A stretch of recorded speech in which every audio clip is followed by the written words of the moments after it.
저 같은 사태 일어나지 않길 하차 심경 남긴 JK 김동욱. 자, 얼마 전에요. 이 가수 JK 김동욱 씨가 10년간 진행한 프로그램에서 하차하는 일이 있었습니다. 당시에 심경을 밝혔는데요. 먼저 관련 목소리 듣고 오겠습니다. MC를 관두게 됐습니다.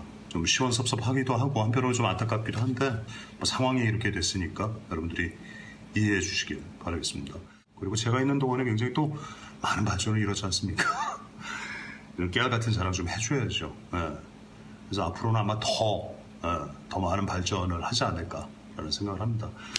갑작스럽게 연락을 받아서 저도 이렇게 갑작스럽게 인사를 띄우는 거 무엇보다 죄송하게 생각하고 앞으로 또 다른 무대에서 인사를 드릴 수 있었으면 좋겠습니다.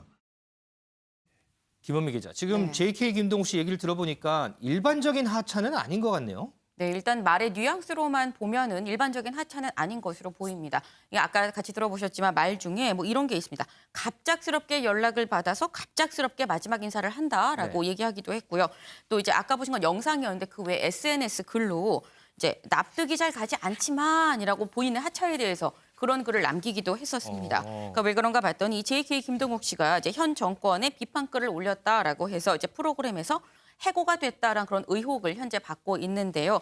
이거랑 관련해서 이제 어제 다시 한번 이제 마지막 인사를 다시 한번 또 올렸습니다. 근데 뭐라고 했냐면 관심은 감사합니다만 이미 일어난 일이다. 그리고 그 누구한테도 저와 같은 사태가 일어나지 않았으면 하는 바람이다. 그러니까 앞으로 음악으로 소식을 전하겠지만 앞으로 음악을 더 할 수 있는 상황이 될지는 나도 잘 모르겠다라고 얘기를 올렸습니다. 아니 그러면 그동안에 무슨 일이 있었던 거예요? 네, 아까 그 정부의 비판글을 올렸다라고 이제 간략하게만 말씀을 드렸는데 좀 한번 찾아봤습니다. 찾아봤더니 그러니까 지난해 이제 조국 사태가 한창일 때 JK 김동욱 씨가 자신의 SNS에 조국아 이젠 사과해라 적당히 하자라고 이제 글을 올리기도 했고요. 이제 그 이후에 추미애 전 법무부 장관의 아들의 군복무 특혜 의혹이 일었을 때 그때는 이제 보시는 것처럼 영어 CHOO를 써서 추하다 추해라고 이제 글을 올리기도 했고 또 마스크 대란이 일었을 때도 국민이 마스크가 없어서 줄을 서는 상황인데 지금 중국의 마스크를 수출을 하는 경우가 어디 있냐라고 하면서 현 정권에 대해서 비판글들을 이제 종종 올렸었습니다.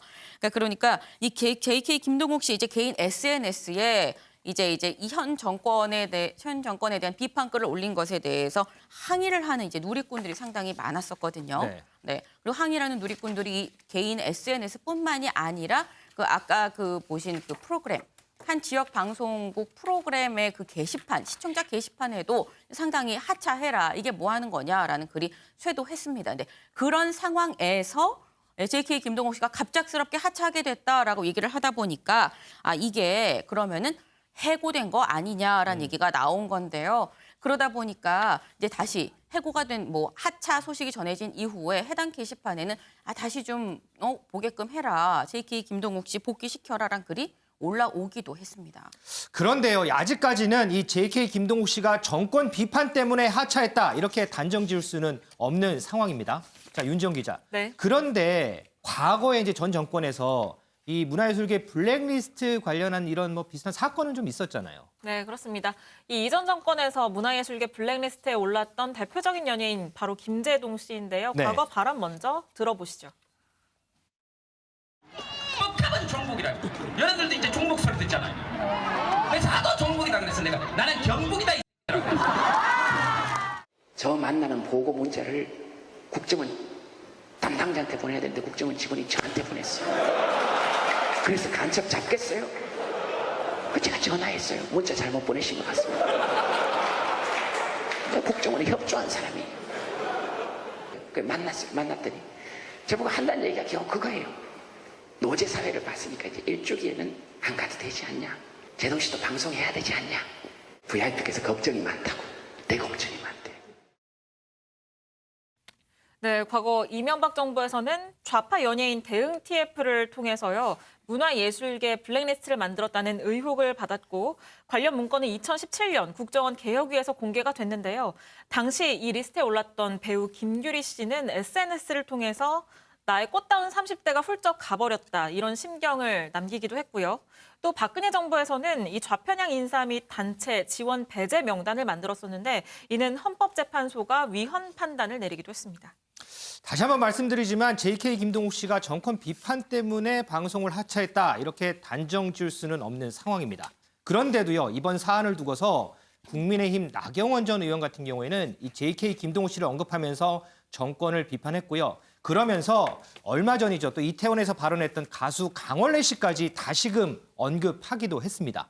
소 의원님, 네. 자 이렇게 보면 정치권이 나서서 이 이슈를 키우는 거 아닌가 이런 생각도 좀 들기도 해요. 뭐 그런 측면이 있죠. 지금 어차피 이제 서울시장, 부산시장 보궐선거 앞두고 여야가 한참 이제 지지 세력들을 끌어모으고 있는 중이니까 네. 뭔가 이제 꼬투리가 될 만한 거 하나 있으면 그걸 가지고 상대를 비판하는 뭐 그런 것은 뭐 지금만이 아니고 쭉 과거부터 그래 왔었죠. 네. 이게 이제 방송이라든지 이런 쪽에 특히 진행하는 이런 분들이 저는 기본적으로 이제 SNS 등을 활용해서 자신의 정치적인 견해를 적나라하게 표출하는 거, 특정한 어떤 성향의 그런 것들을 그건 그렇게 바람직하지 않다라고 생각합니다. 이 어느 정도 어쨌든 방송이라는 것이 공공재의 성격을 가지고 있기 때문에 정권 성향에 따라서 정권의 어떤 전리품이 아니지 않습니까? 그렇죠. 그러니까 최소한의 어떤 공정성, 균형성 이런 것들을 가져야 되고 그것은 뭐 시사 프로만이 아니고 음악 프로건 어떤 예능 다른 프로건 간에